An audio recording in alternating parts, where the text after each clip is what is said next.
Monsieur le Président, cher Arnaud Vessier, Mesdames et Messieurs les Présidents, je ne veux pas me lancer dans l'énumération, elle est périlleuse. Mesdames et Messieurs les parlementaires, les ambassadeurs, les élus régionaux, bref, Mesdames et Messieurs, chers amis. Effectivement, voilà une soirée qui s'annonce passionnante, palpitante et surtout, quelle belle image dès le début de cette cérémonie que de vous voir toutes et tous, beaucoup de visages familiers que j'ai pu croiser lors de déplacements internationaux et qui sont voilà, les visages du rayonnement de la France à l'international. Et je dois dire que lorsqu'on parle d'équipe de France de l'export, eh bien, voilà, on la voit ici réunie et ça fait vraiment chaud au cœur. Donc vraiment, merci beaucoup à Arnaud, à toutes ces équipes d'avoir pu vous réunir, nous réunir ce soir.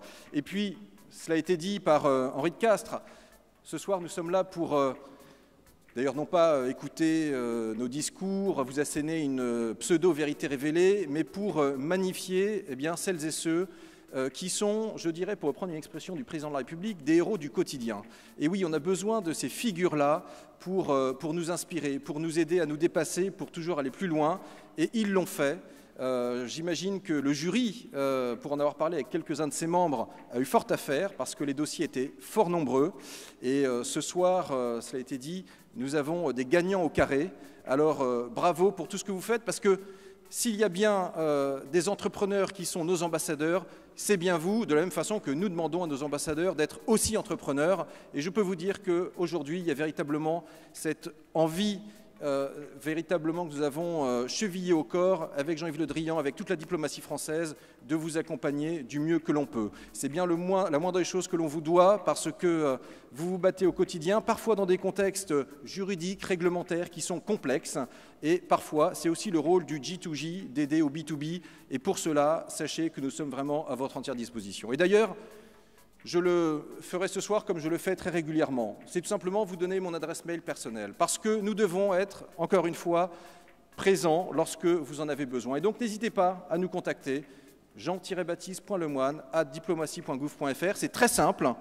Je lis mes mails personnellement et ensuite, on prend en charge cela avec nos bras armés que sont Business France. Et je salue ici le président Cani et le directeur général Christophe Lecourtier, ce duo de choc qui fait en sorte que Business France, avec les CCI en France comme à l'international, sont en train de bâtir, avec les régions naturellement, ce guichet unique dont vous aviez tant entendu parler, dont on nous a rebattu les oreilles pendant des années, mais aujourd'hui nous avons décidé de le faire et nous le faisons vraiment dans les meilleures conditions.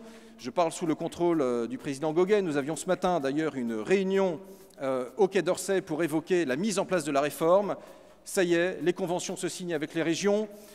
J'en parle sous le contrôle d'un certain nombre d'élus régionaux.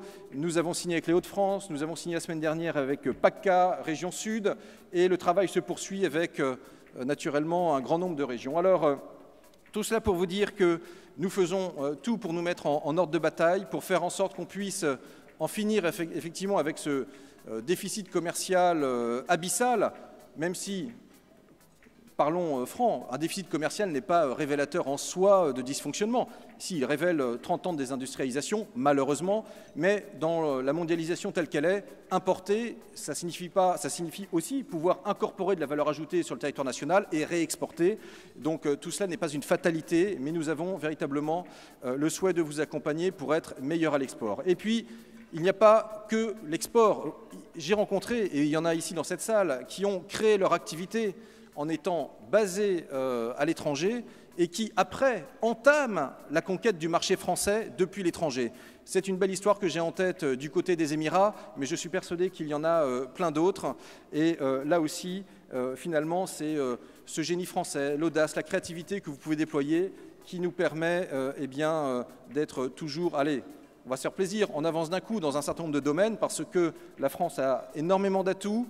Il y a en plus un moment France qui véritablement est là, est présent. Et le président de la République a créé énormément d'attentes et je crois qu'à l'international, cela doit vous servir également.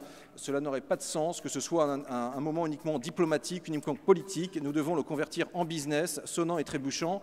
tout simplement pour que cela, derrière, crée des emplois, naturellement, bénéficie à notre pays. Alors nous sommes dans un contexte qui, parfois, cela a été dit par Henri de Castries, est un contexte un peu anxiogène au niveau international. On voit la montée des tensions commerciales, mais finalement, les eaux calmes sont peut-être justement trop calmes pour ce peuple français qui n'hésite pas à résister, à tempêter et à gagner, à conquérir.